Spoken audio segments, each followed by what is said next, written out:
ദൈവനാമത്തിന് മഹത്വമുണ്ടാകട്ടെ. വേറിട്ട പഠനമെന്ന ഈ പ്രോഗ്രാമിലേക്ക് എല്ലാ പ്രിയപ്പെട്ടവരെയും സ്വാഗതം ചെയ്യുന്നു.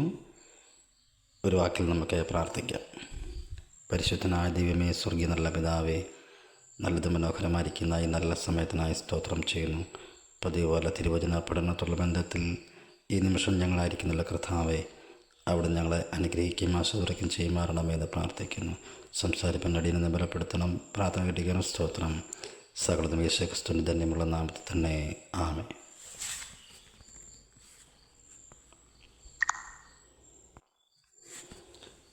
ദൈവനാമത്തിന് മഹത്വമുണ്ടാകട്ടെ. വേറിട്ട പഠനമെന്ന ഈ പ്രോഗ്രാമിലേക്ക് എല്ലാ പ്രിയപ്പെട്ടവരെയും ഒരിക്കൽ കൂടി സ്വാഗതം ചെയ്യുന്നു. പതിവുപോലെ തിരുവചന പഠനത്തുള്ള ബന്ധത്തിൽ ഒരിക്കൽ കൂടി നിങ്ങളോടൊപ്പമായിരിക്കാൻ കർത്താവ് കൃപ ചെയ്തതിനായി സ്തോത്രം ചെയ്യുന്നു. കഴിഞ്ഞ ക്ലാസ്സുകളൊക്കെ നിങ്ങൾക്ക് ഇഷ്ടപ്പെട്ടു എന്ന് ഞാൻ വിചാരിക്കപ്പെടുന്നു. കഴിഞ്ഞ ക്ലാസ്സിൽ നാം ചിന്തിക്കുവാനിടയായി തീർന്നത് ഉൽപ്പത്തി പുസ്തകത്തെക്കുറിച്ച് അല്പമായി ചില വിഭജനക്രമങ്ങളും അതിൻ്റെ രീതികളുമാണ് നാം ചിന്തിക്കുവാനിടയായി തീർന്നത്. അതെല്ലാവരും മനസ്സിലാക്കി കാണും എന്ന് ഞാൻ വിചാരിക്കപ്പെടുന്നു. ഇന്ന് നാം ചിന്തിക്കുവാൻ ആഗ്രഹിക്കുന്നത് ഉൽപ്പത്തി പുസ്തകം 1-ാം അധ്യായം അതിൻ്റെ 1-2 വാക്യത്തിൽ കുറിച്ച് ചില കാര്യങ്ങൾ നിങ്ങളുമായി ഷെയർ ചെയ്യുവാനാണ് ആഗ്രഹിക്കുന്നത്. കഴിഞ്ഞ ക്ലാസ്സിൽ ഞാൻ തൊട്ടൊന്ന് പറയാൻ ഇടയായിത്തീർന്നു. ഇതിനെക്കുറിച്ചുള്ള വിവിധ രീതിയിലുള്ള ടീച്ചിങ് മെത്തേഡുകൾ നമുക്ക് ലഭ്യമാകത്തീരുന്നതാണ്. അങ്ങനെയുള്ള ഇതര വിഷയങ്ങളെക്കുറിച്ചുള്ള വാദപ്രതിവാദങ്ങളോ തർക്കങ്ങളായിട്ടുള്ള രീതിയിലല്ല ഞാൻ എടുക്കുവാൻ ആഗ്രഹിക്കുന്നത്. ആത്മീയ തലത്തിൽ ചില കാര്യങ്ങൾ മാത്രം നമുക്ക് പ്രയോജനപ്പെടുന്ന രീതിയിൽ ചില പ്രസംഗ രൂപേണ ചില കാര്യങ്ങൾ ചിന്തിക്കുവാനാണ് ഞാൻ ഈ ക്ലാസ് കൊണ്ട് ഉദ്ദേശിക്കപ്പെടുന്നത്. മാത്രമല്ല, അതിനെക്കുറിച്ച് വളരെ ജ്ഞാനമുള്ള ദൈവദാസന്മാർ യൂട്യൂബിൽ തന്നെ നിങ്ങൾക്ക് ക്ലാസ് നമുക്ക് ലഭ്യമായി തീരുന്നുണ്ട്. അങ്ങനെയുള്ള ഒത്തിരി ആഴത്തിലേക്ക് പോകാതെ നമുക്ക് പ്രയോജനപ്പെടുന്ന രീതിയിൽ നാം ഈ ക്ലാസ് പഠിക്കുമ്പോൾ ആ വിഷയം കൊണ്ട് നമുക്കും ചില കാര്യങ്ങൾ ചെയ്യുവാൻ, ഒന്നുമല്ലെങ്കിൽ നമുക്ക് ലഭിക്കുന്ന അവസരങ്ങളിൽ ഇത് പഠിച്ച് നമുക്ക് സ്വന്തം പോലെ നമുക്ക് കൈകാര്യം ചെയ്യുവാൻ ഉള്ള രീതിയിലാണ് ഞാനിതിനെ ക്രമീകരിച്ചുകൊണ്ടിരിക്കുന്നത്. അപ്രകാരം ചില കാര്യങ്ങൾ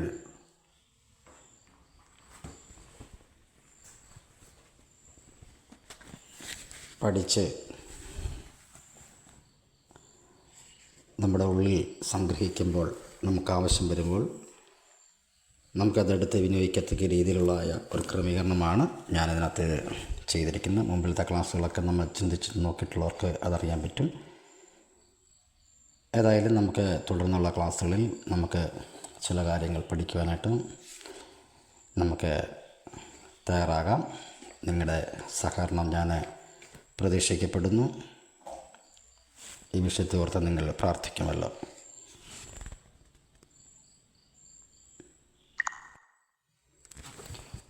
നമുക്ക് ഇന്നത്തെ ക്ലാസ്സിൻ്റെ വിഷയത്തിന് വേണ്ടി നമുക്കൊരു വാക്യം വായിക്കാം. ഉൽപ്പത്തി പുസ്തകം 1-ാം അധ്യായം 1-2 വാക്യം വായിച്ച് ചില കാര്യങ്ങൾ ഉറപ്പിക്കാനായിട്ട് ആഗ്രഹിക്കുകയാണ്. വാക്യം വായിക്കുന്നു. ഉൽപ്പത്തി 1-2 വാക്യങ്ങൾ. ആദിയിൽ ദൈവം ആകാശവും ഭൂമിയും സൃഷ്ടിച്ചു. ഭൂമി പാഴായും ശൂന്യമായും ഇരുന്നു. ആഴത്തിന്മീതെ ഇരുൾ ഉണ്ടായിരുന്നു. ദൈവത്തിൻ്റെ ആത്മാവ് വെള്ളത്തിന്മീതെ പരിവർത്തിച്ചു കൊണ്ടിരുന്നു. വേദപുസ്തകത്തിലെ ഏറ്റവും ആദ്യത്തെ വാക്യമാണ് നാം ഇന്ന് വായിച്ചു കേട്ടിരിക്കുന്നത് ആദിയിൽ ദൈവം ആകാശവും ഭൂമിയും സൃഷ്ടിച്ചു. രണ്ടാം വാക്യം, ഭൂമി പാഴായും ശൂന്യമായും ഇരുന്നു എന്ന് വായിക്കുന്നു. വളരെ അതിപ്രധാനപ്പെട്ട ഒരു വാക്യമാണ് ഇന്നത്തെ ക്ലാസ്സിൽ നാം വായിച്ചു കേട്ടിരിക്കുന്നത്. ഇവിടെ വായിച്ചിരിക്കുന്നത് ആദിയിൽ ദൈവം, ഇംഗ്ലീഷിൽ ഇൻ ദ ബിഗിനിങ് എന്ന് രേഖപ്പെടുത്തിയിരിക്കുന്നു. മറ്റ് ഇതര ഭാഷയിലേക്കൊന്നും ഞാൻ പോകാൻ താല്പര്യപ്പെടുന്നില്ല. അതിനുള്ള അറിവ് എനിക്ക് കുറവാണ്. എങ്കിലും ചില കാര്യങ്ങൾ ഓർപ്പിക്കുവാനായിട്ട് ആഗ്രഹിക്കുകയാണ്. ആദിയിൽ ദൈവം ആകാശവും ഭൂമിയും സൃഷ്ടിച്ചു. ഭൂമി പാഴായും ശൂന്യമായും ഇരുന്നു എന്നാണ് നാം വായിച്ചു കേട്ടിരിക്കുന്നത്. നാം ഇവിടെ ചിന്തിക്കുമ്പോൾ മനസ്സിലാകുന്ന ഒരു കാര്യം, ആദിയിൽ ദൈവം, യഹോവയായ ദൈവം ആകാശവും ഭൂമിയും സൃഷ്ടിച്ചു. ആ ഭൂമി പാഴായും ശൂന്യമായും ഇരുന്നു. തേജോമനായിരിക്കുന്ന ദൈവം, സർവശക്തനായിരിക്കുന്ന ദൈവം, സർവവ്യാപിയായിരിക്കുന്ന ദൈവം, സർവജ്ഞാനിയായിരിക്കുന്ന ദൈവം പാഴും ശൂന്യവുമായിട്ട് ഒരു ഭൂമിയെ സൃഷ്ടിക്കുമോ എന്ന് നമുക്കൊന്ന് ചിന്തിച്ചേക്കാം. നമ്മുടെ ഉള്ളിൽ അങ്ങനൊരു ചിന്ത വന്നേക്കാം. എന്നാൽ എന്താണ് ഇവിടെ സംഭവിച്ചിരിക്കുന്നത് എന്ന് നമുക്ക് അല്പമായി ചിന്തിക്കേണ്ടതുണ്ട്. ഇതിനെക്കുറിച്ച് പല ക്ലാസ്സുകൾ നമുക്ക് ലഭ്യമാണ്. എങ്കിലും അതുകൊണ്ട് ഞാൻ കൂടുതലായി വിവരിക്കാൻ താല്പര്യപ്പെടുന്നില്ല. ഒന്നാം വാക്യത്തിൽ പറയുന്ന കാര്യത്തിനും രണ്ടാം വാക്യത്തിൽ പറയുന്ന സംഭവത്തിനും മധ്യേ ഏതോ ചില സംഭവങ്ങൾ നടന്നിട്ടുണ്ട് എന്ന് നമുക്ക് മനസ്സിലാക്കാൻ സാധിക്കുന്നു. അല്ലെങ്കിൽ ഒന്നാം വാക്യത്തിനും രണ്ടാം വാക്യത്തിനും ഇടയിൽ ചില കാലദൈർഘ്യം ഇടയ്ക്ക് സംഭവിച്ചിട്ടുണ്ട് എന്ന് നമുക്ക് മനസ്സിലാക്കാൻ സാധിക്കുന്നുണ്ട്. അതുകൊണ്ടാണ് ഞാൻ പറഞ്ഞത് ഭൂമി പാഴായും ശൂന്യമായും ഇരുന്നു എന്ന് പറഞ്ഞാൽ, പാഴും ശൂന്യമായിട്ട് ഒരു ഭൂമിയെ സർവജ്ഞാനിയായിരിക്കുന്ന ദൈവം ഒരിക്കലും സൃഷ്ടിക്കപ്പെടത്തില്ല. അപ്പോൾ അതിനെന്താണ് സംഭവിച്ചിരിക്കുന്നത്? ആദിയിൽ ദൈവം ആകാശവും ഭൂമിയും സൃഷ്ടിച്ചു. ഭൂമി പാഴായും ശൂന്യമായും ഇരുന്നു. മൂലഭാഷയിൽ അതിന് കൊടുത്തിരിക്കുന്നത് ടോഹു എന്ന പദമാണ് കൊടുത്തിരിക്കുന്നത്. എന്ന് പറഞ്ഞാൽ അത് നഷ്ടപ്പെട്ടു പോയി എന്നാണ് അതിൻ്റെ അർത്ഥം കൊടുത്തിരിക്കുന്നത്. എന്ന് പറഞ്ഞാൽ അതിനെന്തോ ഭവിച്ചു, എന്തോ സംഭവങ്ങൾ മൂലം അത് നഷ്ടപ്പെട്ടു പോയി, ഉപയോഗശൂന്യമായി തീർന്നു എന്നുള്ളതാണ് ആ വാക്കിൻ്റെ അർത്ഥമെന്നാണ് വേദപണ്ഡിതാക്കൾ അഭിപ്രായപ്പെടുന്നത്. ഓക്കെ, അങ്ങനെയെങ്കിൽ ഈ ഭൂമിക്ക് എന്താണ് സംഭവിച്ചിരിക്കുന്നത്? ഇവിടെ വായിച്ചിരിക്കുന്നത് ആദിയിൽ ദൈവം ആകാശവും, ആകാശം എന്ന് പറയപ്പെടുന്ന സ്ഥാനത്ത് സ്വർഗം സൃഷ്ടിച്ചു. സ്വർഗവും സ്വർഗത്തിലുള്ളതും സൃഷ്ടിക്കപ്പെട്ടു എന്നുള്ളതാണ് നമുക്ക് മനസ്സിലാക്കാൻ സാധിക്കുന്നത്. അങ്ങനെയെങ്കിൽ ആ സ്വർഗവും അല്ലെങ്കിൽ ആ ഭൂമിയും സൃഷ്ടിക്കപ്പെട്ടു. അങ്ങനെ കുറച്ച് നാളുകൾ, കുറേ വർഷങ്ങൾ, എത്ര കാലദൈർഘ്യമുണ്ടെന്ന് വേദപുസ്തകം വെളിപ്പെടുത്തുന്നില്ല. പക്ഷെങ്കിൽ ആ ഭൂമി അല്ലെങ്കിൽ അത് നഷ്ടപ്പെട്ടു പോയി, അല്ലെങ്കിൽ അത് പാഴും ശൂന്യമായി തീർന്നു പോയി എന്നാണ് നമ്മൾ മനസ്സിലാക്കേണ്ടത്. അപ്പോൾ ഇതിങ്ങനൊരു സംഭവം ഉണ്ടോ എന്ന് നമുക്ക് മനസ്സിലാക്കണമെങ്കിൽ യെശയ്യാപ്രവചനം 45-ാം അധ്യായം അതിൻ്റെ 18-ാമത് വാക്യത്തിൽ ഇങ്ങനൊരു വാക്യം നമുക്ക് കാണാൻ സാധിക്കുന്നു. യെശയ്യാപ്രവചനം 45-ാം അധ്യായം 18-ാമത് വാക്യം ഇങ്ങനെ വായിക്കുന്നു: ആകാശത്തെ സൃഷ്ടിച്ച യഹോവ ഇപ്രകാരം അരുളി ചെയ്യുന്നു, അവൻ തന്നെ ദൈവം. അവൻ ഭൂമിയെ നിർമ്മിച്ചുണ്ടാക്കി. അവൻ അതിനെ ഉറപ്പിച്ചു. വ്യർത്ഥമായിട്ടല്ല അവൻ അതിനെ സൃഷ്ടിച്ചത്, പാർപ്പിനത്രേ അതിനെ നിർമ്മിച്ചത്. ഞാൻ തന്നെ യഹോവ, വേറൊരുത്തനും ഇല്ല എന്നവിടെ വായിക്കുന്നു. അപ്പോൾ ഇവിടെ വായിച്ചു കേട്ടിരിക്കുന്നത്, ആകാശത്തെ സൃഷ്ടിച്ച യഹോവ ഇപ്രകാരം അരുളി ചെയ്യുന്നു, അവൻ തന്നെ ദൈവം. അപ്പോൾ ഇതിനൊക്കെ സൃഷ്ടിച്ചിരിക്കുന്ന ആ വ്യക്തി ആരാണോ അവൻ തന്നെ എന്താണ്? ദൈവമാണ് എന്നവിടെ കാണാൻ സാധിക്കുന്നു. അവൻ ഭൂമിയെ നിർമ്മിച്ചുണ്ടാക്കി. ആര്? ദൈവം ഭൂമിയെ നിർമ്മിച്ചുണ്ടാക്കി. അവൻ അതിനെ ഉറപ്പിച്ചു. അത് വ്യർത്ഥമായിട്ടല്ല, എന്ന് പറഞ്ഞാൽ ഒരു പാഴും ശൂന്യമായിട്ടല്ല അതിനെ സൃഷ്ടിച്ചത്. പിന്നെയോ പാർപ്പിനത്രേ എന്ന് പറഞ്ഞാൽ അതിമനോഹരമായ രീതിയിലാണ്, അല്ലെങ്കിൽ മനോഹര അവസ്ഥയിലാണ്, പാർക്കുവാനുള്ള അവസ്ഥയിൽ തന്നെയാണ് അതിനെ സൃഷ്ടിച്ചത് എന്ന് നമുക്ക് ഈ വാക്യത്തിൽ നിന്നും മനസ്സിലാക്കാവുന്നതാണ്. പിന്നെ എന്താണ് ഈ രണ്ടാം വാക്യത്തിൽ പറയുന്ന കാര്യം, അല്ലെങ്കിൽ അസംഭവത്തിൻ്റെ ഉള്ളടക്കം എന്താണ് എന്ന് നമുക്ക് ചിന്തിക്കേണ്ടിയിരിക്കുന്നു. അപ്പം ഉൽപ്പത്തി 1:1 ആദിയിൽ ദൈവം ആകാശവും ഭൂമിയും സൃഷ്ടിച്ചു എന്ന് പറയുന്ന കാര്യത്തിനും രണ്ടാം വാക്യത്തിൽ പറയുന്ന കാര്യത്തിനും ഇടയ്ക്ക് ചില സംഭവങ്ങൾ ഉണ്ടായിട്ടുണ്ട് എന്നാണ് നമുക്ക് മനസ്സിലാക്കാൻ സാധിക്കുന്നത്. യെശയ്യാപ്രവചനം 45:18 കണ്ടത് അതിന് മനോഹരാവസ്ഥയിലാണ് അതിനെ സൃഷ്ടിച്ചതെന്നും നമുക്ക് മനസ്സിലാക്കാവുന്നതാണ്. എന്ന് പറഞ്ഞാൽ ഇതിൽ നിന്നും സ്വർഗവും അതിലുള്ളവയും ആദ്യം സൃഷ്ടിക്കപ്പെട്ടുവെന്ന് വ്യക്തമാണ്. മലയാളത്തിൽ ആകാശം എന്ന സ്ഥാനത്ത് ഇംഗ്ലീഷിൽ ഹെവൻസ് എന്നാണ് കൊടുത്തിരിക്കുന്നത്. അപ്പോൾ സ്വർഗവും സ്വർഗത്തിലുള്ളവയും ആദ്യം സൃഷ്ടിക്കപ്പെട്ടു എന്ന് നമുക്ക് മനസ്സിലാക്കാൻ സാധിക്കുന്നുണ്ട്. കൊലോസ്യ ലേഖനം 1-ാം വാക്യം കൂടെ നമുക്ക് ഇതിൽ ചേർത്ത് ഒന്ന് വായിക്കാം.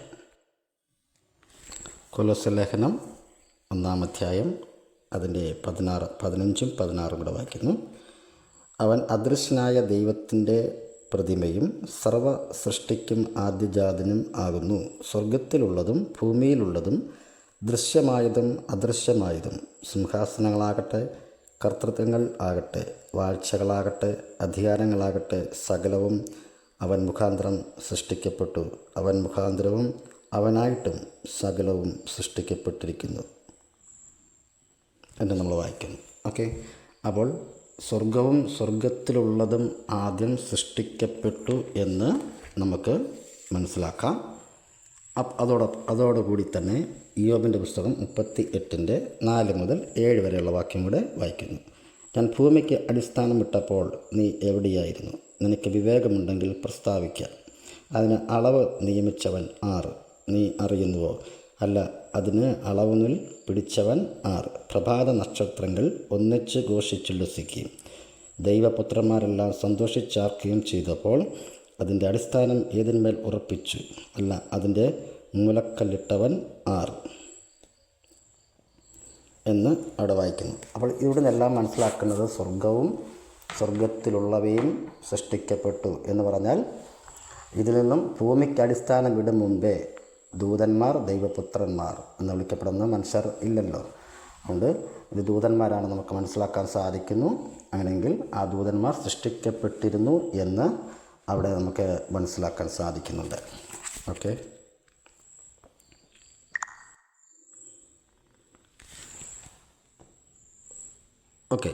അപ്പം ഇതിൽ നിന്നും ഭൂമിക്ക് അടിസ്ഥാനം വിടും മുൻപേ ദൂതന്മാർ സൃഷ്ടിക്കപ്പെട്ടിരുന്നു എന്ന് തെളിയുന്നു.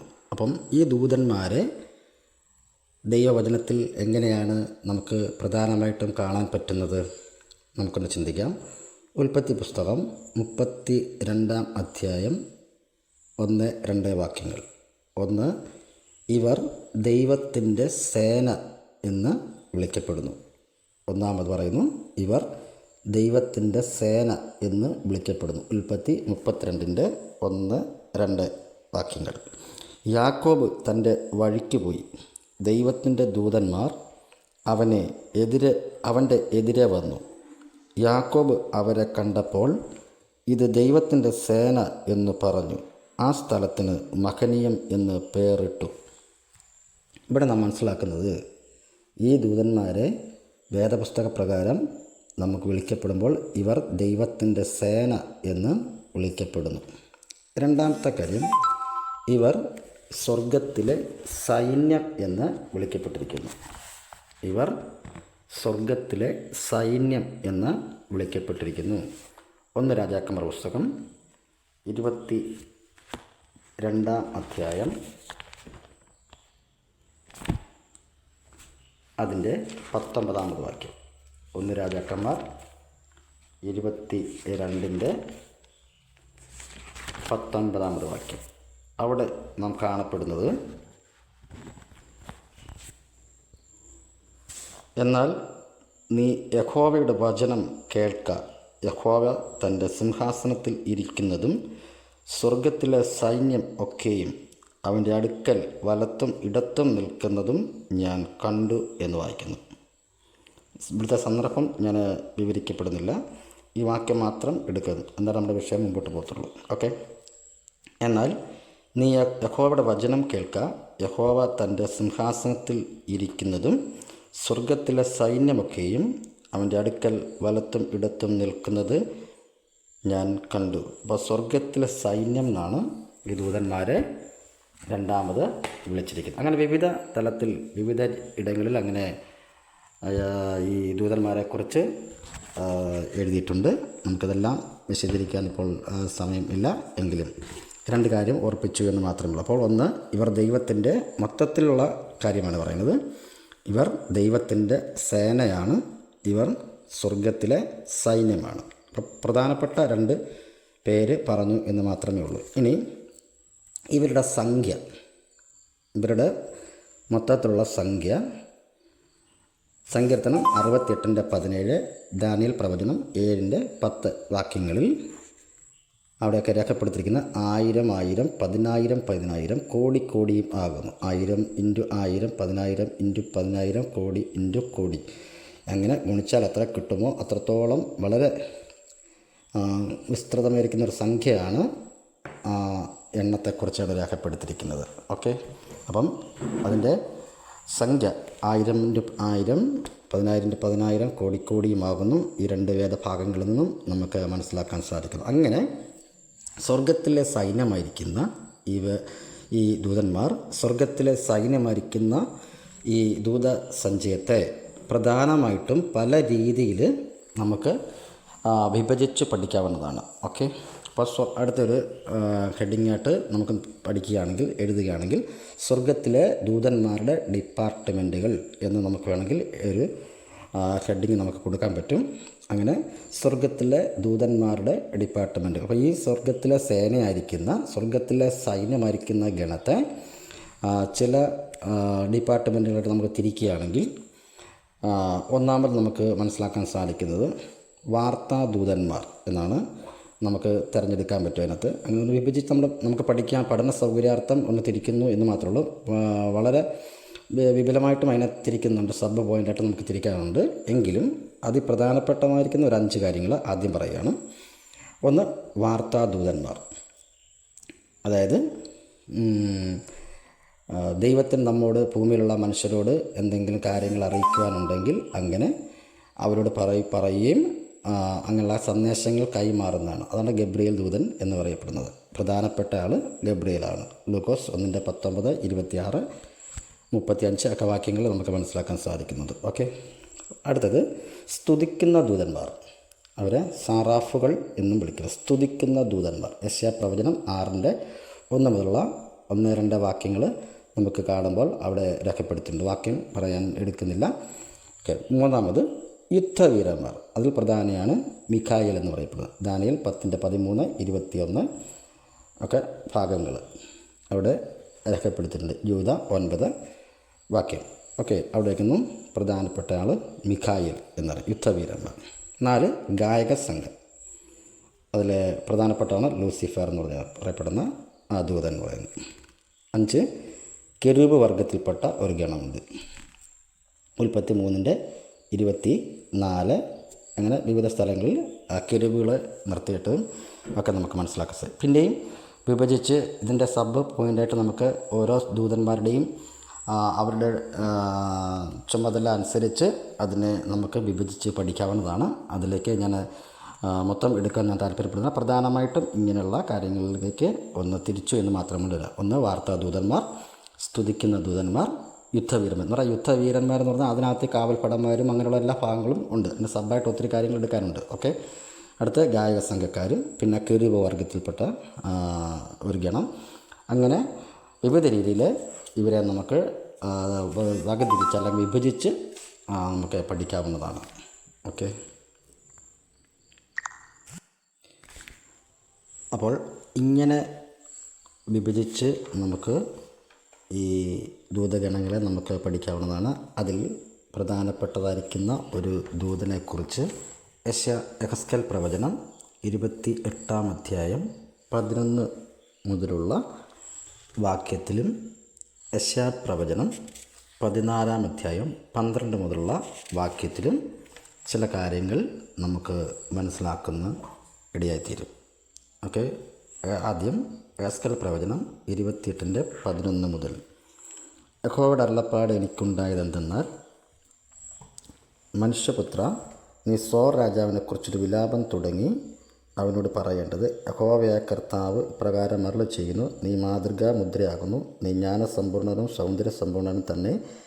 നീ ദൈവത്തിൻ്റെ തോട്ടമായ ഏദനിലായിരുന്നു. താമ്രമണി, പീതരത്നം, വജ്രം, പുഷ്പരാഗം, ഗോമേതകം, സൂര്യകാന്തം, നീലക്കല്ല്, മാണിക്യം, മരതകം മുതലായ സകല രത്നങ്ങളും നിന്നെ മൂടിയിരുന്നു. അങ്ങനെ ചില കാര്യങ്ങൾ പറഞ്ഞ്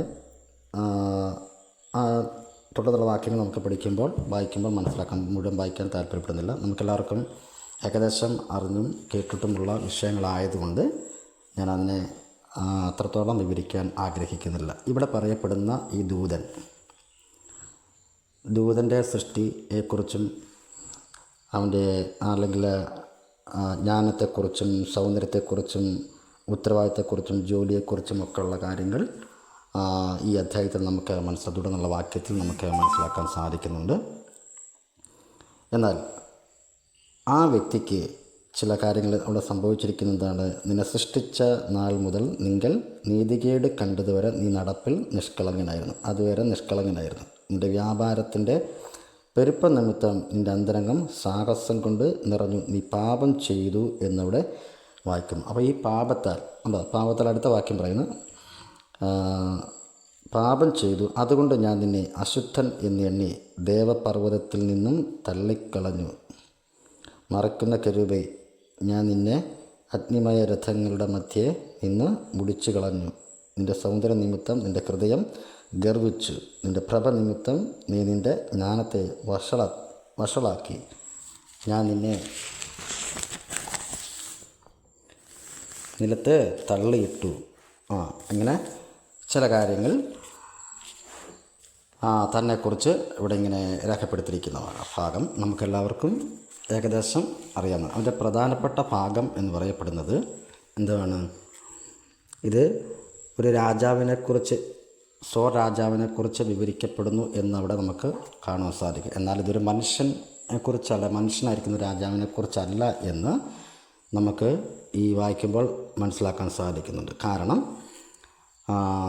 അതായത് അവനെ നിയന്ത്രിച്ചിരിക്കുന്ന സാത്താനെ എത്ര ഇവിടെ വർണ്ണിക്കുന്നത് എന്ന് പറഞ്ഞാൽ ആ വ്യക്തിയെക്കുറിച്ച് വർണ്ണിക്കുന്ന നമുക്ക് മനസ്സിലാക്കാൻ സാധിക്കും. അത് മനുഷ്യനല്ല, ചിറക് കാണുന്നതിനാൽ ചിറക് വിടർത്ത് മറയ്ക്കുന്ന കെരൂബേ എന്ന് എടുത്ത് സംബോധന ചെയ്യുന്നത് കൊണ്ട് ഇത് കെരൂബ് വർഗത്തിൽപ്പെട്ട ഒരു ദൂതനെ തന്നെയാണ് സൂചിപ്പിക്കുന്നതെന്ന് നമുക്ക് ആ ഭാഗം കൊണ്ട് മനസ്സിലാക്കാൻ സാധിക്കുന്നുണ്ട്. ഓക്കെ, അപ്പം മാത്രമല്ല എന്തായിരുന്നു എൻ്റെ പ്രത്യേകത എന്തായിരുന്നു?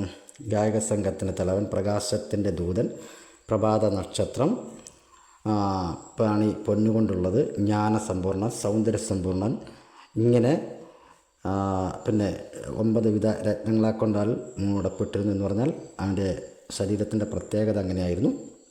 ഇങ്ങനെ വലിയതായിരിക്കുന്ന ഇങ്ങനെ നല്ല രീതിയിൽ സൃഷ്ടിച്ചിരുന്നത് കൊണ്ട് അല്പം അഹങ്കാരം അല്ലെ സാഹസം അവൻ്റെ ഉള്ളിൽ ഉണ്ടായി എന്ന് വേണം നമുക്ക് ചിന്തിക്കുവാൻ. അങ്ങനെ തൻ്റെ ഹൃദയം സാഹസം കൊണ്ട് നിറഞ്ഞു അല്ലേ.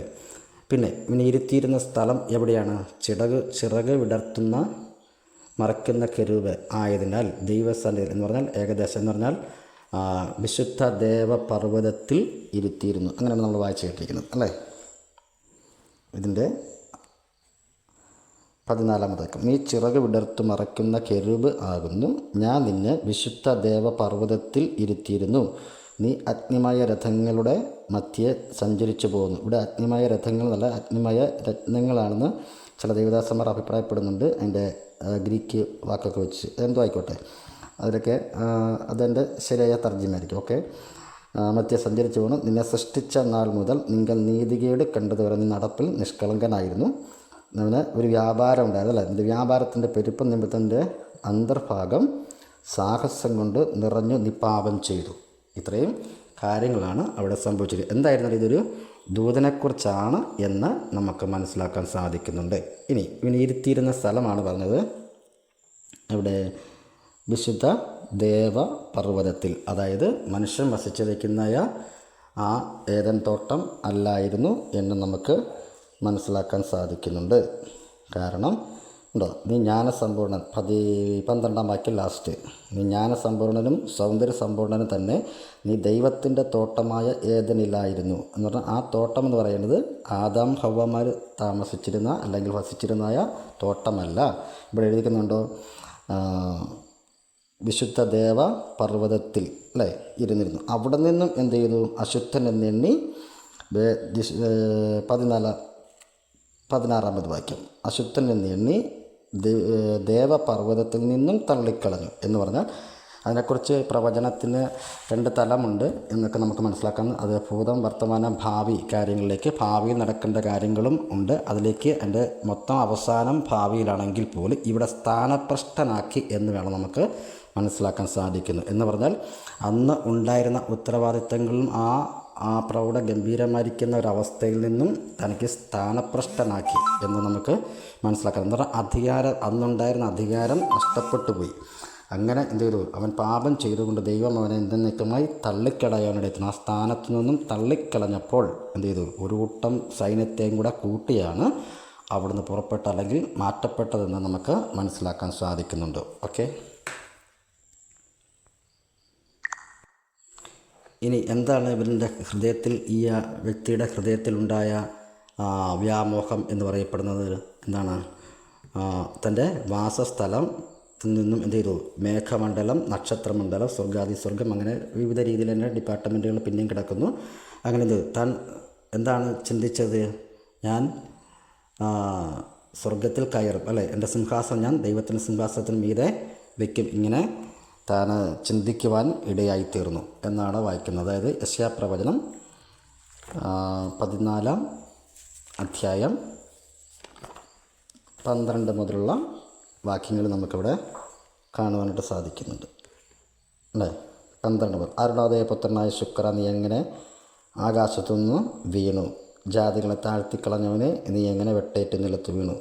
ഞാൻ സ്വർഗത്തിൽ കയറും, എൻ്റെ സിംഹാസനം ദൈവത്തിൻ്റെ നക്ഷത്രങ്ങൾക്ക് മീതെ വയ്ക്കും, ഉത്തരദിക്കിൻ്റെ അതിർത്തിയിൽ സമാഗമ പർവ്വതത്തിന്മേൽ ഞാൻ ഇരുന്നരുളും, ഞാൻ മേഘോന്നതങ്ങൾക്ക് മീതെ കയറും. അപ്പോൾ അവൻ താഴെയായിരുന്നു. ഞാൻ അത്യുന്നതനോട് സമനാകും എന്നല്ലോ നീ ഹൃദയത്തിൽ പറഞ്ഞത്, എന്നാൽ നീ പാതാളത്തിലേക്ക് നാശകൂപത്തിൻ്റെ അടിയിലേക്ക് തന്നെ വീഴും അല്ലേ. അത് പിന്നീട് നമുക്ക് ഭാവിയിൽ നമുക്കത് പൂർണ്ണമായിട്ട് നമുക്ക് കാണാൻ സാധിക്കുന്നുണ്ട്. ഓക്കെ, വചനം പഠിക്കുമ്പോൾ അങ്ങനെ നമുക്ക് മനസ്സിലാക്കാൻ സാധിക്കുന്നു. എന്നാൽ ഇപ്പോൾ സ്ഥാനഭ്രഷ്ടനാക്കി എന്ന് വേണം നമുക്ക് ചിന്തിക്കാൻ. അങ്ങനെ തന്നെ ആയിരിക്കുന്നു. അങ്ങനെ സാത്താൻ ആയി തീർന്നു. പിന്നെ തുടർന്ന് അവൻ്റെ പേരുകളും ഇതര വിഷയങ്ങളും നമുക്ക് ഡീപ്പായിട്ട് പഠിക്കുവാനുണ്ട്. അത് മറ്റൊരു വിഷയമാണ്. അതുകൊണ്ട് ഞാൻ അതിലേക്ക് അല്പം ഇപ്പോൾ വിശദീകരിക്കാൻ താല്പര്യപ്പെടുന്ന നമ്മുടെ വിഷയത്തിലേക്ക് തന്നെ നമുക്ക് മടങ്ങി വരാം. ഓക്കെ, അപ്പോൾ ഇത് കാരണം ഇങ്ങനെ ഒരു സംഭവം ഉണ്ടായത് മുഖാന്തരം എന്ത് ചെയ്തു, ആ ഭൂമി ശപിക്കപ്പെട്ടു. എന്നേക്കും ഒരു ശാപം മൊത്തത്തിൽ പ്രപഞ്ചം മൊത്തം എന്ത് ചെയ്തു ഉണ്ടാകുവാൻ ഇടയെത്തീർന്നു. ഭൂമിയും ശപിക്കപ്പെട്ടു, വെള്ളത്താൽ അത് മൂടപ്പെട്ടു പോയി എന്ന് നമുക്ക് മനസ്സിലാക്കാൻ സാധിക്കുന്നുണ്ട്. ഓക്കെ,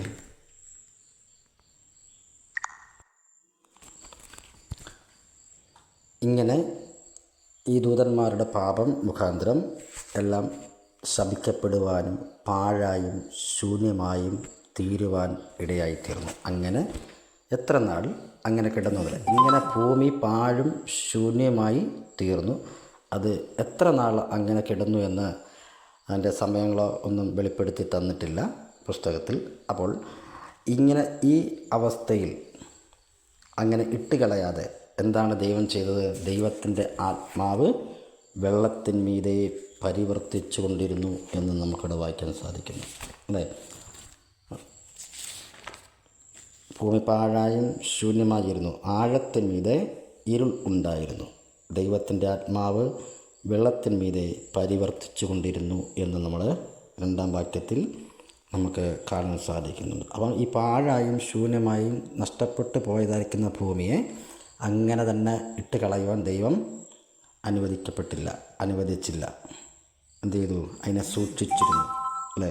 ദൈവത്തിൻ്റെ ആത്മാവ് വെള്ളത്തിന്മീതെ പരിവർത്തിച്ചുകൊണ്ടിരുന്നു. ഒരു കോഴി തൻ്റെ മുട്ടമേൽ അടയിരിക്കുന്നത് പോലെ ഈ ഭൂമിമേൽ ആ വെള്ളത്തിന്മീതെ പരിവർത്തിച്ചുകൊണ്ടിരുന്നു. ഒരിക്കലും അത് നഷ്ടപ്പെടുവാൻ ഇടയായിത്തീരുന്നത്. എന്നാൽ അതിനെ നഷ്ടപ്പെടുത്താതെ അതിനെ പുനരുദ്ധരിച്ച് വീണ്ടും മനോഹരാവസ്ഥയിൽ, നേരത്തെ പോലെ തന്നെ മനോഹരാവസ്ഥയിൽ ആക്കിയെടുക്കണം എന്ന് ചിന്തിച്ച് അങ്ങനെ ചില നാളുകൾ, എത്ര നാളെന്നറിയത്തില്ല, നാളുകൾക്ക് ശേഷം തുടർന്ന് ആ സൃഷ്ടിവാരങ്ങൾ നടത്തുന്ന കാര്യങ്ങളാണ് 3-ാം വാക്യം മുതൽ നമുക്ക് തുടർന്ന് മനസ്സിലാക്കാൻ സാധിക്കുന്നത്. അങ്ങനെയാണ് സൃഷ്ടിയുടെ കാര്യമെന്ന് ഒരു രത്നച്ചുരുക്കം മാത്രമാണ്. ഇതിൻ്റെ വിശദ വിവരങ്ങളൊക്കെ നമുക്ക് കണ്ടും കേട്ടും മാധ്യമങ്ങളിൽ കൂടിയൊക്കെ നമുക്ക് അറിവുള്ളതുകൊണ്ടാണ് ഞാനത് ഓരോന്ന് അക്കമിട്ട് ഞാൻ അതിലേക്ക് അവിടെ തന്നെ ഇടുന്ന് അത് ആ വിഷയം വിശദീകരിക്കുവാൻ ആഗ്രഹിക്കുന്നില്ല. എന്തായിരുന്നാലും ദൂതന്മാരുടെ പാപമുഖാന്തരം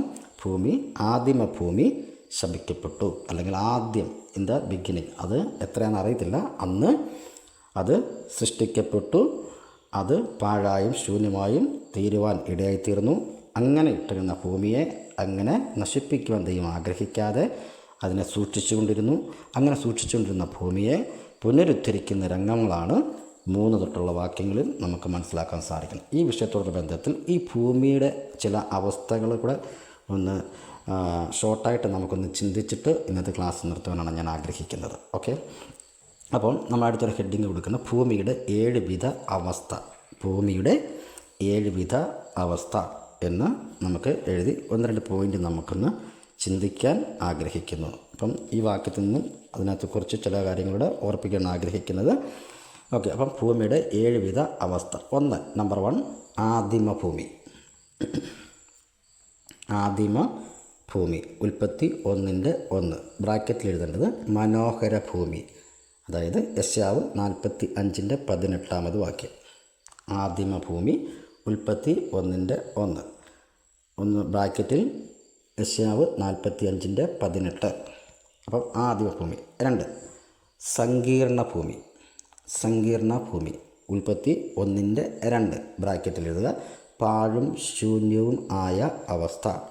പാഴും ശൂന്യവും ആയ അവസ്ഥ. 3 ഏദേന്യ ഭൂമി. ഉൽപ്പത്തി 1:3 ഏദൻ തോട്ടം ഉണ്ടാക്കിയ ആ ഭാഗം അല്ലെങ്കിൽ ആ സന്ദർഭം. 1:3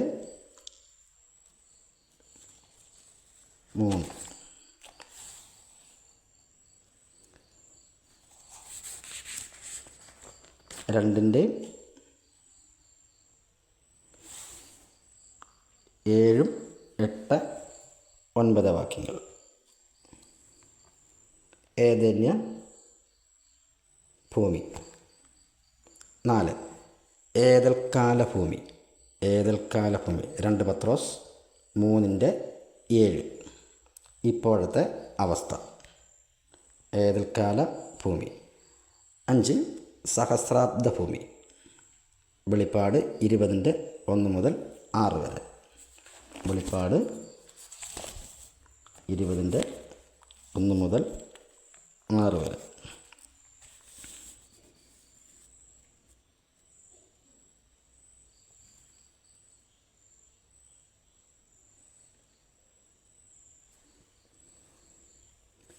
6 വെന്തഴിഞ്ഞ ഭൂമി. 2 പത്രോസ് 3:7. 2 പത്രോസ് 3:7. 7ാമത്തെ ഭാവം പുതുവാന ഭൂമി, പുതിയ ഭൂമി. 2 പത്രോസ് 3:13. വെളിപ്പാട് 21:1-2 വാക്യങ്ങൾ. ഇങ്ങനെ നാം ഈ വാക്യത്തിൽ കൂടി വളരെ വിശദമായിട്ട് ചിന്തിക്കേണ്ട കാര്യങ്ങളാണ്. വാക്യമായിട്ട് ഒന്ന് പറഞ്ഞു വിട്ടു എന്ന് മാത്രമേ ഉള്ളൂ. അവിടെ എഴുതിയിരിക്കുന്നത് ഭൂമിയുടെ 7 വിധത്തിലുള്ള അവസ്ഥയെക്കുറിച്ചാണ് രേഖപ്പെടുത്തിയിരിക്കുന്നത്. അപ്പോൾ ഇങ്ങനെ നമുക്കത് വിഷയമിട്ട് പഠിക്കാവുന്നതാണ്. ഇതെല്ലാം ഒരു മനുഷ്യ ജീവിതത്തോടുള്ള ബന്ധത്തിലും നമുക്ക് ചിന്തിക്കുവാൻ ഇടയായിത്തീരും. അപ്പം ആദിമ ഭൂമി, പാഴും ശൂന്യമായിരിക്കുന്ന അവസ്ഥ, സങ്കീർണ ഭൂമി, പിന്നെ ഏതന്യ ഭൂമി, 4 ഏതൽക്കാല ഭൂമി, സഹസ്രാബ്ദ ഭൂമി, വെന്തഴിഞ്ഞ ഭൂമി, പുതിയ ഭൂമി, പുതുവാന ഭൂമി. ഇങ്ങനെ ഈ ഭൂമിക്ക് പല വിധത്തിലുള്ള അവസ്ഥകൾ വന്നുകൊണ്ടാണ് ഇരിക്കുന്നത്. ഏറ്റവും കൂടുതൽ പുതിയൊരു ഭൂമി കർത്താവ് ദൈവം സൃഷ്ടിക്കും എന്ന് നമുക്ക് മനസ്സിലാക്കാൻ സാധിക്കുന്നുണ്ട്. ഇങ്ങനെയാണ് ഈ ഉൽപ്പത്തിയിൽ പറഞ്ഞിരിക്കുന്ന ഈ ആദിയിൽ ദൈവം ആകാശവും ഭൂമിയും സൃഷ്ടിച്ചു. ഭൂമി പാഴായും ശൂന്യമല്ല. അപ്പോൾ എന്ന് പറഞ്ഞാൽ ഒരിക്കലും പാഴും ശൂന്യമായിട്ടല്ല സൃഷ്ടിച്ചത്, അത് പാഴും ശൂന്യമായി തീർന്നുപോയി. എന്നാൽ അതിനെ നഷ്ടപ്പെടുത്താതെ ദൈവം സൂക്ഷിച്ചതുപോലെ അതിനകത്തു നിന്നൊരു ആത്മീയ തലത്തിലൊരു ചിന്ത എന്ന് പറയപ്പെടുന്നത്, ദൈവം നമ്മെക്കുറിച്ചും ആഗ്രഹിക്കുന്നത് ഇത് തന്നെയാണ്. നമ്മുടെ മനോഹരാവസ്ഥയിൽ ദൈവം സൃഷ്ടിച്ച് ആക്കുവാനിടയിൽ, എന്നാൽ ദൈവത്തിൻ്റേതായിരിക്കുന്ന തലത്തിൽ അല്ലെങ്കിൽ ദൈവത്തിൻ്റെ ദൃഷ്ടിയിൽ നാം എന്തായിത്തീർന്നു? മനുഷ്യൻ പാപിയായി തീരുവാനിടയായിത്തീർന്നു എന്ന് പറഞ്ഞാൽ പാഴായും ശൂന്യമായി തീരുന്നത്. എന്നാൽ അങ്ങനെ ഇട്ടുകളയാതെ മനുഷ്യനെക്കുറിച്ച് ദൈവത്തിന് വലിയ ഒരു പദ്ധതി ഉണ്ടെന്ന് നമുക്ക് മനസ്സിലാക്കാൻ സാധിക്കുന്നുണ്ട്. അതിനെന്താണ്?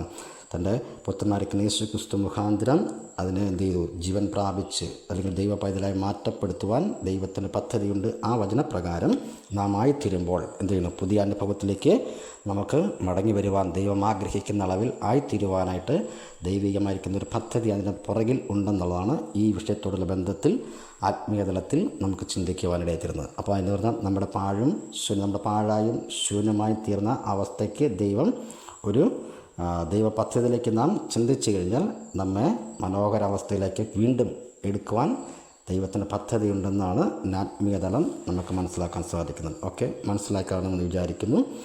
അങ്ങനെ ആത്മീയതലത്തിൽ നാം ചിന്തിച്ച് മുമ്പോട്ട് പോകുമ്പോൾ മാത്രമാണ് നമുക്ക് ആത്മീയമായി വളർച്ച പ്രാപിക്കുവാനായിട്ട് ഇടയായിത്തീരത്തുള്ളൂ. ഓക്കെ, അപ്പോൾ അതിന് ആ രീതിയിൽ തന്നെ നിങ്ങൾ എടുക്കണമെന്ന് ദൈവനാമത്തിൽ ഓർപ്പിക്കപ്പെടുകയാണ്. അപ്പം ഈ ഭൂമിയുടെ ശാപം എന്ന് പറയപ്പെടുന്നത് എന്താണ്? ഭൂമി ശപിക്കപ്പെട്ടിരിക്കുന്നു. 3:17 ഇങ്ങനെ വായിക്കുന്നു. ഇപ്പോഴത്തെ അവസ്ഥ എന്ന് പറഞ്ഞാൽ ഭൂമി ശപിക്കപ്പെട്ടിരിക്കുന്നു. പിന്നെ വഷളായിരിക്കുന്നു. 6:11 വായിക്കുമ്പോൾ, ഉൽപ്പത്തി 6:11 വായിക്കുമ്പോൾ ഭൂമി വഷളായിരിക്കുന്നു. പിന്നെ 3 അതിക്രമം കൊണ്ട് നിറഞ്ഞിരിക്കുന്നു. 6:11 പിന്നെയും വായിക്കുന്നു. അങ്ങനെ 4 മലിനമായിരിക്കുന്നു. യെശയ്യാവ് 24:5 വായിക്കുമ്പോൾ അത് മലിനമായി തീർന്നിരിക്കുകയാണ്. എന്നാൽ ഈ അവസ്ഥയെല്ലാം മാറി ഒരു നല്ല അവസ്ഥയിലേക്ക് ഏറ്റവും ഒടുവിൽ കൊണ്ടുവരുവാൻ ഇടയായിത്തീരും. അപ്പോൾ നമ്മൾ എന്ത് ചെയ്യണം? നമ്മെക്കുറിച്ചും ദൈവം അത് തന്നെയാണ് ആഗ്രഹിച്ചുകൊണ്ടിരിക്കുന്നത്. നമ്മുടെ പാഴും ശൂന്യമായിരിക്കുന്ന അവസ്ഥയിൽ നിന്നും ഒരു മാറ്റം ദൈവം നമ്മെക്കുറിച്ചും എന്നെക്കുറിച്ചും നിങ്ങളെക്കുറിച്ചും ദൈവം ആഗ്രഹിക്കുന്നു. അപ്പോൾ അതിലേക്ക് വരുവാൻ കർത്താവ് നമ്മെ സഹായിക്കട്ടെ ഞാൻ ആശംസിക്കുകയും പ്രാർത്ഥിക്കുകയും ചെയ്യുകയാണ്. അതുകൊണ്ട് ഇന്ന് ഈ ക്ലാസ് ഞാനിവിടെ അല്പം ഷോർട്ടായിട്ട് ഞാൻ നിർത്തുവാൻ ആഗ്രഹിക്കുന്നു. അപ്പോൾ ഇന്ന് നാം ചിന്തിച്ചത് ആദിയിൽ ദൈവം ആകാശവും ഭൂമിയും സൃഷ്ടിച്ചു. ഭൂമി പാഴായും ശൂന്യമായിരുന്നു. ഒരിക്കലും പാഴ് ശൂന്യമായിട്ട് ദൈവം സൃഷ്ടിച്ചില്ല. അതിന് ചില കാര്യങ്ങൾ നഷ്ടപ്പെട്ടു. എന്നാൽ അതിനെ പുനരുദ്ധരിക്കുന്ന രംഗമാണ് വായിച്ച് നമ്മൾ ഇന്നത്തെ ക്ലാസ്സിൽ നാം ചിന്തിക്കുവാനിടയായി തീർന്നത്. അതുകൊണ്ട് അതിൻ്റെ പുറകിൽ ഒത്തിരി കാര്യങ്ങൾ വിശദീകരണമായിട്ട് നമുക്ക് മനസ്സിലാക്കാനുണ്ട്. എന്നാൽ അതൊന്നും അതുപോലുള്ള കാര്യങ്ങളൊക്കെ നമുക്ക് ലഭ്യമായി തീരുന്നത് കൊണ്ട് ഞാൻ അവിടെ വിശദീകരിക്കാതെ ഷോർട്ടായിട്ട് ആ ഭാഗം പറഞ്ഞ് ക്ലോസ് ചെയ്തു എന്ന് മാത്രമേ ഉള്ളൂ. അതിൽ നിന്നൊരു ആത്മീയദൂതും കൂടെ ഇന്ന് ഞാൻ കൈമാറിയിരിക്കുകയാണ്. നിങ്ങളത് നോട്ട് ചെയ്തു കാണും എന്ന് ഞാൻ ചിന്തിക്കുന്നു. ഇന്നത്തെ ക്ലാസ് ഞാനിവിടെ നിർത്തുകയാണ്. ദൈവം ഈ വചനങ്ങളാൽ ദൈവം നമ്മെ ഓരോരുത്തരെയും അനുഗ്രഹിക്കുമാറാകട്ടെ. തുടർന്ന് അടുത്ത ക്ലാസ് മുതൽ ചില വിഷയങ്ങൾ നമുക്ക് അക്കമിട്ട് നമുക്ക് പഠിക്കുവാനായിട്ട് ആഗ്രഹിക്കുന്നുണ്ട്. ദൈവം നമ്മളെ അനുഗ്രഹിക്കട്ടെ എന്ന് ആശംസിക്കുകയും പ്രാർത്ഥിക്കുകയും ചെയ്തുകൊണ്ട് ഇന്നത്തെ ക്ലാസ് നിർത്തുന്നു. ദൈവം നമ്മെ ഓരോരുത്തരെയും അനുഗ്രഹിക്കുമാറാകട്ടെ. ആമേൻ. നമുക്ക് പ്രാർത്ഥിക്കാം. പരിശുദ്ധനായ ദൈവമേ, സ്വർഗീയ നല്ല പിതാവേ, നല്ലത് മനോഹരമായിരിക്കും നല്ല സമയത്തിനായി സ്തോത്രം ചെയ്യുന്നു. ഉൽപ്പത്തി പുസ്തകം 1-ാം അധ്യായം 1-ാം വാക്യം 2-ാം വാക്യം അതിനെക്കുറിച്ച് അല്പം ചില കാര്യങ്ങൾ ഓർപ്പിക്കുവാൻ ഇടയായി തീർന്നു. ഇത്രത്തോളം കർത്താവെ നീ സഹായിച്ചവൻ കൃപയ്ക്കായി സ്തോത്രം ചെന്ന് കേട്ടതായിരിക്കുന്ന എല്ലാ പ്രിയപ്പെട്ടവരും നീ അനുഗ്രഹിക്കണം. തുടർന്നുള്ള ക്ലാസ്സുകൾ നീ അനുഗ്രഹിക്കുമാറണമെന്ന് പ്രാർത്ഥിക്കുന്നു. പ്രാർത്ഥന സ്തോത്രം സകലം യേശു ക്രിസ്തുവിൻ്റെ ധന്യമുള്ള നാമത്തിൽ തന്നെ. ആമേൻ. God bless U.